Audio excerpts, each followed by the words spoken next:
Hey, what's going on YouTube? This is Henry Walker. Um, basically, checkpoint to accomplish today is geared towards a video entitled Black Atheist. Um, I want to talk directly to this guy um, and kind of address a few things. Number one, ultimately, man, um, I want to let you know that this is not an attack at you. Um, and I value your reasoning for being an atheist. I'm a Christian, proud Christian, but I value your opinion above a lot of everything else that I've been hearing. A lot of other people are just saying a bunch of stupid crap.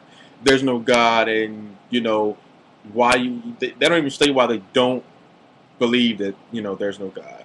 Uh, it's just there's no God, and I can do what I want to do, and I wake up and so. But you, on the other hand, is quite different, and I have to respect your reasoning. You stated that uh, you are an atheist because uh, you have no reasons to believe that there is a God. And excuse this terrible lighting. Um, that's understood. I can dig that. I'll buy the full book. So basically, what we're dealing with here is you don't really fully understand what God is. Because I really, truly, deep down inside, feel like that if you really understood what God is and who He is and why He is, and maybe even where He is, that you'll soon find that, man. You know what? I do believe in God, and all along I haven't. He's been helping me, and you know you'll start to want to thirst for your desire, or for your purpose of being here, and so I'm going to try my best, man. And within this 10-minute span, I know I'm not going to hit on much, but I'm going to, kind of develop a theology, something you could kind of take a look at and maybe research.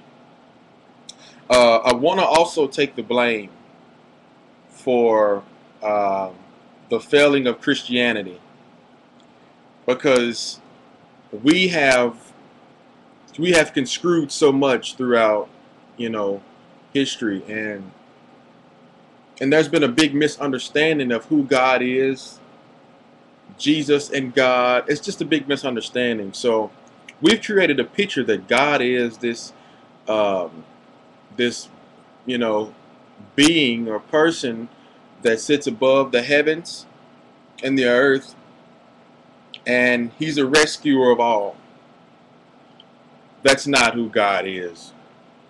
Um, so let's look at it from a scientific standpoint. Um, well, actually, let's look at it from a biblical standpoint first. There's some attributes that describe God.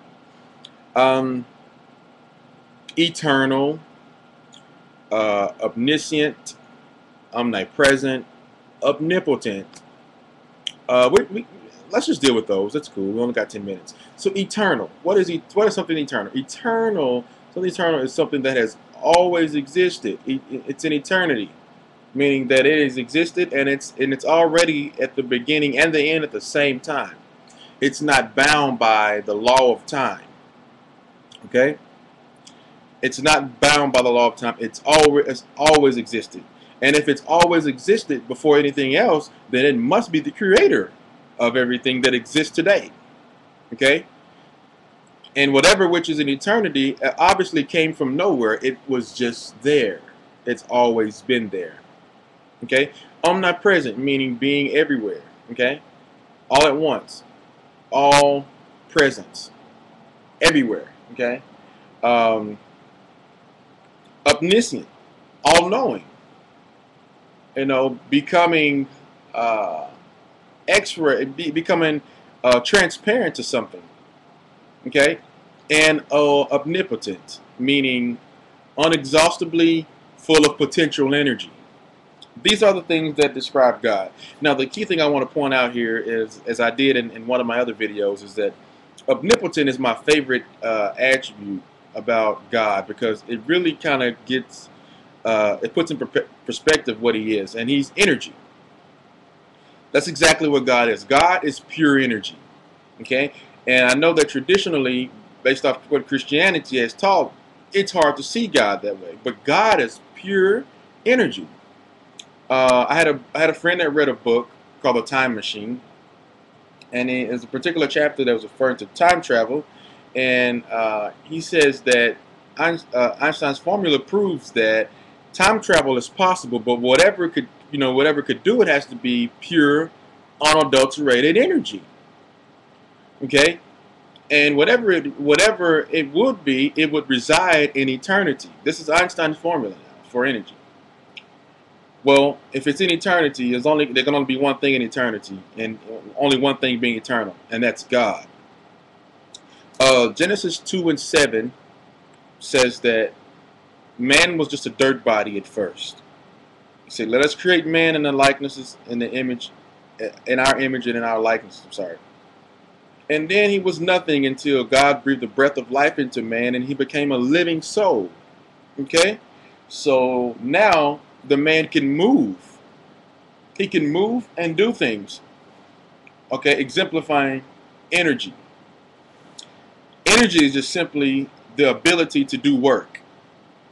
And what God is he's the origin of energy. You know, science asks a question, and I've been asking it for years. Where does energy originate? Where does it come from? And you know what science says? Science says it's always been here. It's always existed. Energy is something that resides outside of time, but controls everything. I'm here to tell you, man, that's exactly what our God is. He's energy. He's pure energy. Okay?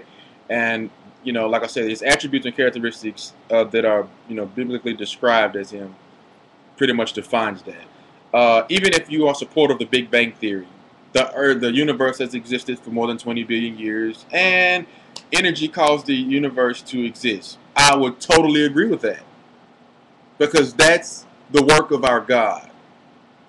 Okay, so we're kind of defining who God is. One thing else, for his energy is not recreated or destroyed. It's only shared and transferred among us. Okay, and so if you have a battery and the battery expires, it runs out, then the battery's dead. But the energy is already transferred back to its original source.